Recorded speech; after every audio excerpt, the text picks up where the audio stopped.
Of course, policymakers hope lower interest rates will help the struggling housing market, among other things. The fallout from this housing market has hit a lot of different parts of the U.S. economy. On the jobs front, an entire army of realtors are either struggling to get by or looking for another line of work. That story from NBC's Janet Shamlian.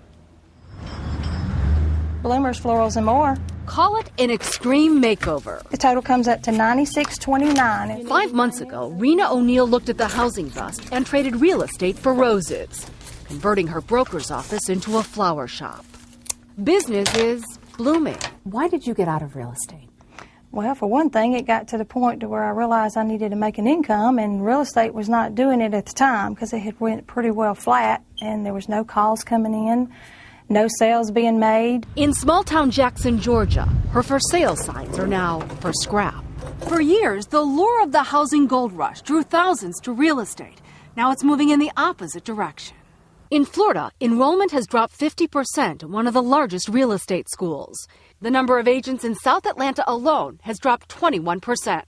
And in Oregon, 11% of the state's agents quit in the past year. One of three things is happening. They're either retiring, starving, or quitting. Many are just shell-shocked because we've not been here before in 30 years.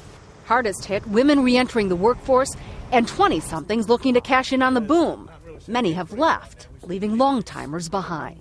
Obviously, commissions are lower than they were a year ago because of the activity. And so, but I can weather this storm.